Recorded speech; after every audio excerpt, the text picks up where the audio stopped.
bakhona labantu suke naphambana nabo kulomsebenzi wenzayo ngoba kukhulu kunenci kade ngiyilethile lapha embili ngilethe ngisusa nje kwenye indawo ngiyilethhe eGoli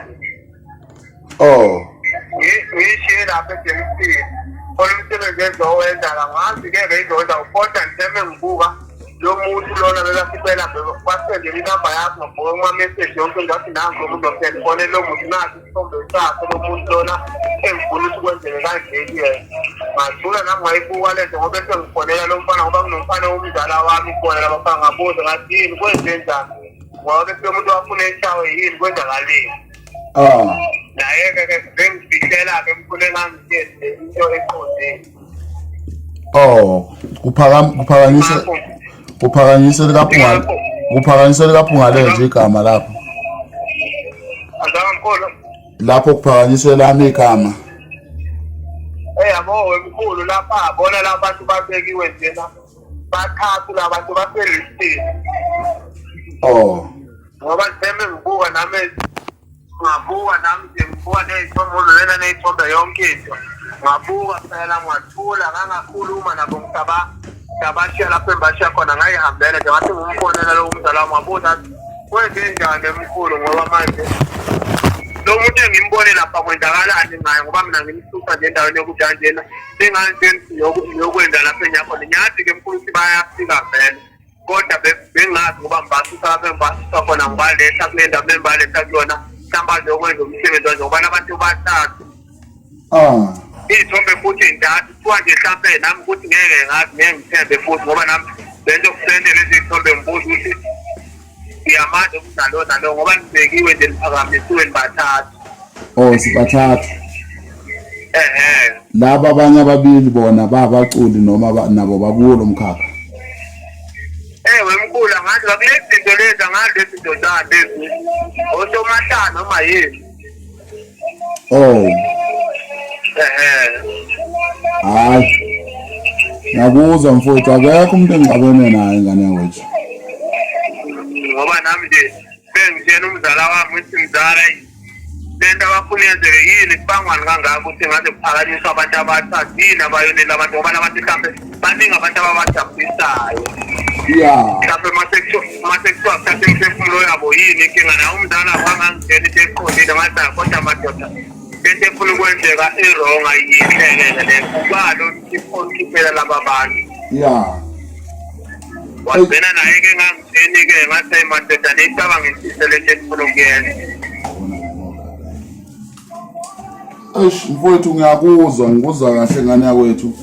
Manje mfowethu into yanini leyo. Wemkhulu yabona nje mina ngifuna ukukholisa mkhulu ade ngibehlise ngolesine ngizobashiya khona la eJemstini. Ubese ngolesine? Ngibalethe ngolesine mina eJemstini. Mfowethu angazi ukuthi ngizothini ngane yakwethu kodwa ke engakusho kuwukuthi akekho umuntu engixabene naye. Akekho umuntu engixabene naye mfowethu kuwumanje. Akekho umuntu engixabene naye. So angazi-ke mfowethu ukuthi makuwukuthi khona ofuna ungishayelani ngoba mina akekho umuntu engixabene naye. Mfowethu so manje wena ukuphi nje manje? Mina njengamanje mkhulu. Mina khona engibuye la ePort. Okay, ula eGoli.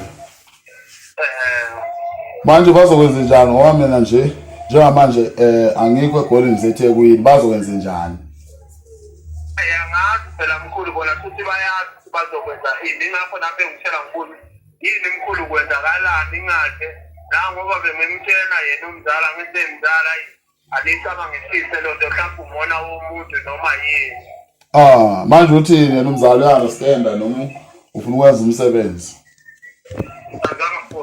Ngithi uthini manje yena umzala uya-understand noma yena ufuna ukwenza umsebenzi ngoba into engiyibonayo ukuthi ukhokheliwe phela umzala.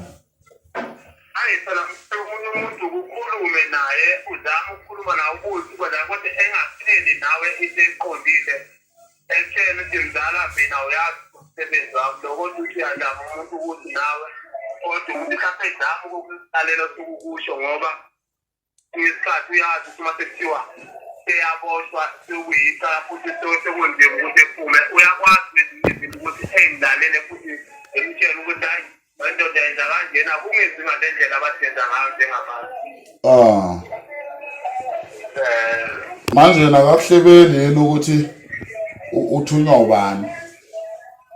Hayi phela ngomkhulu yena uyafisa kodwa akangithembi nami ukuthi sengangihlebele zenzela ukuthi ngoba njengasendoda lendoda engikhuluma ngayo le ndoda ngibonile abantu bebaphamisa ngibabuka emafuleni kukhulunywa ngapha yini kwenzakalani ngoba le ndoda enye ngathi iyavela komabonakude umuntu futhi engibona ukuthi abantu bayamthanda futhi nabalandeli angeke bekhale mase kuthiwa siyafeleka emhlabeni.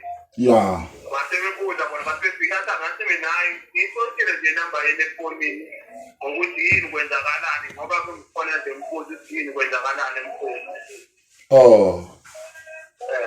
Manje ungakwazi yini ukunginika leyo namba leyo mfowethu noma uyasaba? Ngenze njani mkhulu? Ungakwazi ukunginika leyo namba leyo oxhumane ngayo nabo? Yabadala. Hayi mkhulu anginankinga mkhulu kodwa phela omunye umuntu uzoqala ukuthi wasefonele labantu abamfunayo kwenzakalani.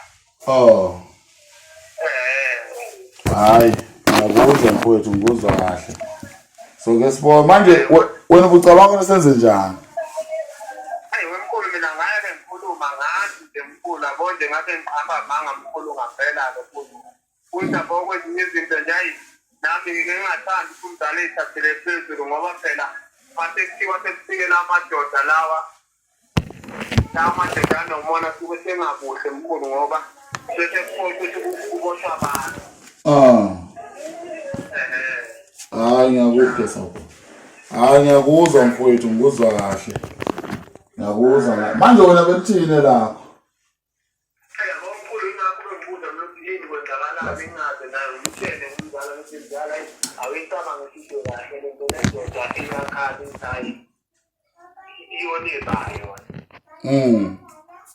Iyenzeni ba? Hayi ngiyakuzwa mfowethu ngikuzwa kahle. Ngizwa kahle ngana wethu nowakho khona ngizokhuphuka khona namhlanje ebusuku nje. Ngiyakhona eGola sizoke sibone ukuthi wenza kanjani. Manje wena singahlangana in somewhere. Unankinga mina mkhulu nje kodwa muzokwenza ukuthembeka singahlangana mina nawe unankinga. Hawu mfowethu ayikho inkinga sobona usimisa kanjani ngoba mina ngizosuka la eThekwini. Khona namhlanje ebusuku nje ngizofika kungakapheli ngisho I think 4 hours ngeke kuphele. Then ke kusasa ekuseni sobe sibona usimisa kanjani. Okay akunankinga mkhulu. La mfowethu ngiyabonga mfowethu ungazawungithinta lapha WhatsApp number yakho ngifuni ingilahlekayo. Okay akunankinga. Number 1. Hayi kangidakela lo. Pimples again? Abantu balambile. Ufuna noma